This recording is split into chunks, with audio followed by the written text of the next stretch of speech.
All right, hello everyone. Like he said, my name is Elijah. I'm a third-year medical student over at Florida Atlantic University, and I do research at USF Health Voice Center under Dr. Bensoussan and Dr. Watts. So the topic of today we're going to talk about is dysphonia in the digital age, which is a project that is funded by Dysphonia International that's currently in the works. So I just want to preface that there's going to be a lot of technical terms, a lot of research jargon, but I think it's really important for you guys, the patients, to have an active understanding of what really goes behind the scenes and what the money you fund is being used towards. So I don't need to explain what dysphonia is to a group of individuals with dysphonia, but it's a whole spectrum of disordered voices. And I really like this statistic because it just proves like how significant dysphonia is in the general public. Right, 1 in 13. Obviously, that doesn't apply to this room right now, but it's a huge problem that individuals face. And obviously, with that comes some psychosocial things that people deal with, right? Dysphonia can lead to depression, lack of self-confidence, social isolation. Those are all things that are going to reduce our quality of life, right? I think earlier when we were doing like raise of hands, people were saying they were not allowing themselves to go to events because of their voice, not talking over the phone. So it's a really impactful thing that is bad. But what does it mean in this digital age, right? So Dr. Bensoussan talked about this a little bit earlier. Technology is evolving, which is great. It's moving quick, but I think there's a little asterisk on that, in that it's not moving quick for individuals who have real problems, right? We get a new iPhone every year. Do we need that? Maybe not. But it's great because research is coming, money's being funded, all this jazz. But is it being used in a way that's actually impacting people's lives and patient outcomes? So raise your hands here. How many of you have used some sort of talk-to-text feature in the past week? Either it's like sending a message, transcribing meetings, things like that.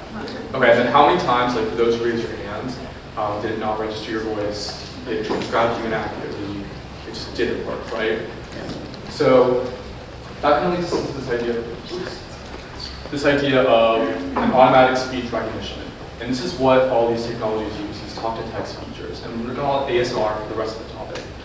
And this can be defined as a capability that enables a program to process human speech into written format. Sounds complicated, but essentially this is just Siri on your iPhone. This is the Amazon Echo and things like that. So just a basic understanding of how it works. You have your voice, you talk into it, right?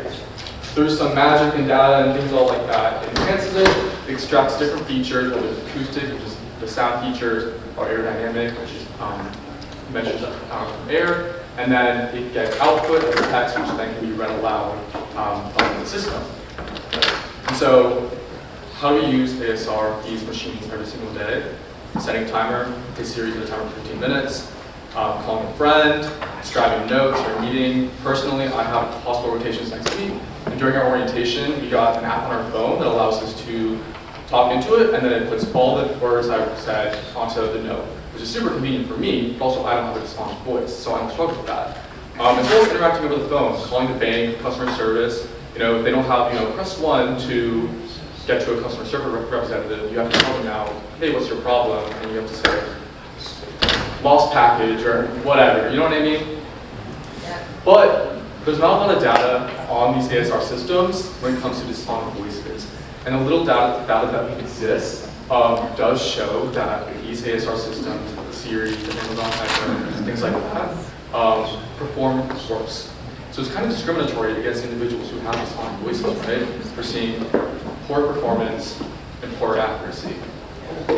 And over the past 20 years, there have been efforts by some groups to kind of mitigate this. So for example, VoiceIt is an app that is trying to tailor ASRs to individuals with dysphonic voices, as well as Project Dysphonia, which is a Google research initiative that's trying to do the same thing. But the problem with this is not applicable on a broader scale. Like I mentioned, they're tailoring to the individual, which is great, but for everyone here, we don't have the time to go in constantly and get these things tailored specifically to you guys. And so what gaps remain in ASR dysphonia research? A lot, right? So kind of the focus of this project, as in the works, is that there's no data to suggest what acoustic, sound, or aerodynamic air elements of dysphonia are impacting these ASRs and impacting these error rates that we're seeing, and how these patient interactions actually change after medical interventions.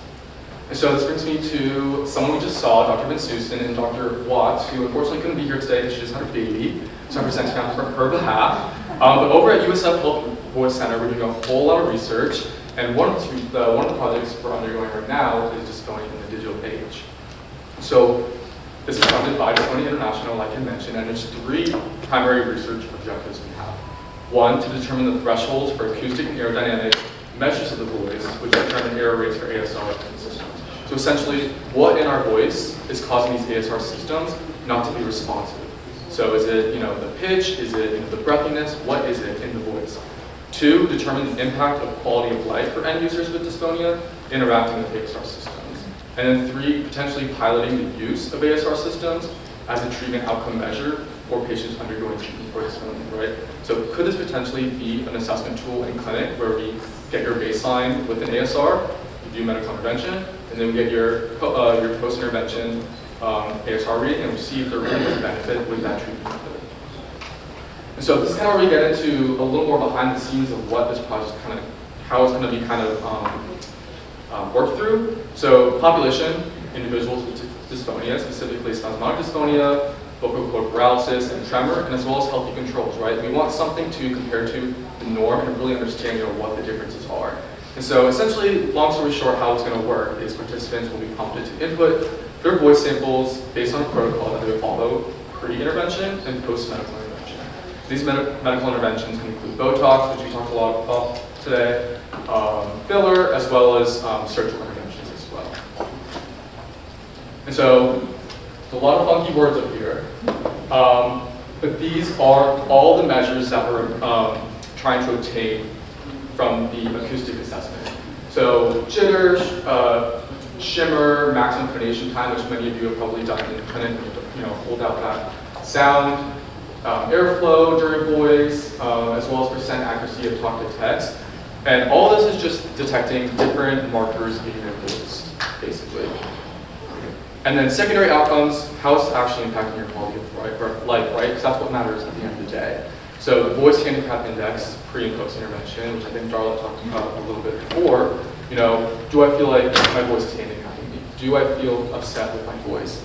As well as some personal surveys that we're creating on the back end and being field tested. So just surveying all of yours interactions with ASR systems, as well as the communication participant item bank.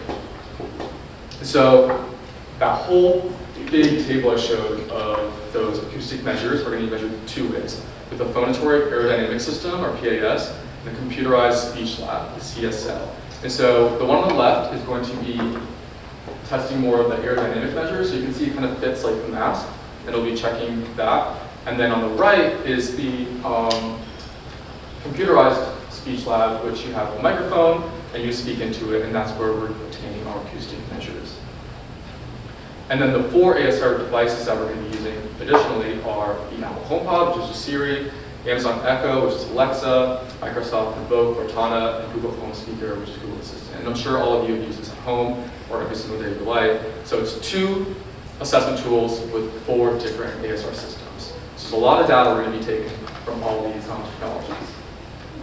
And so I kind of mentioned how this whole process is we're going to be inputting voice samples into these assessment tools via a voice protocol. But there doesn't exist a voice protocol that's standardized right now when it comes to dysphonia and ASR research.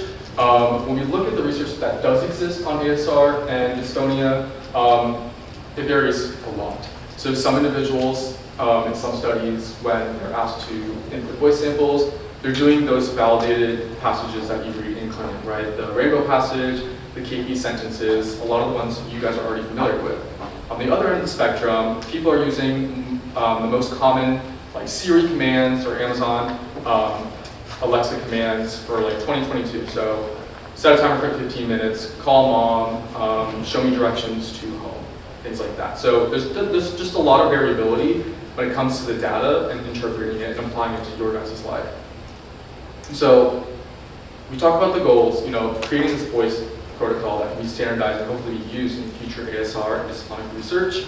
And what are the implications for you guys? Well, hopefully, like I mentioned kind of earlier, that this could potentially be used as a new protocol in clinic to kind of gain an understanding of how effective our interventions are, right? We want as many tools in our belt that'll really showcase, how effective our treatments are and kind of get a better understanding of that. And then obviously, understanding and the contributing acoustic features of dysphonia that are leading to these error rates.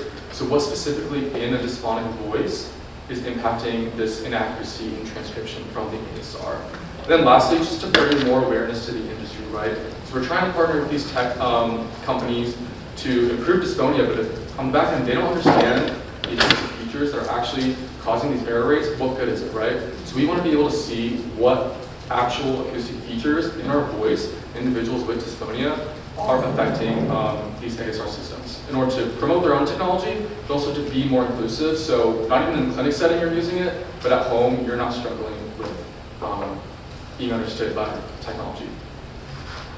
And so I want to just thank you all for being here today. As a medical student, I really enjoy talking with you guys, the patients, because from your histories and your stories, I really learned from you, and from that, I become a better physician, so I appreciate that. I also want to thank Dysphonia International for funding this project, obviously, and a huge shout out to Dr. Bensoussan and Dr. Watts for continuing to support me.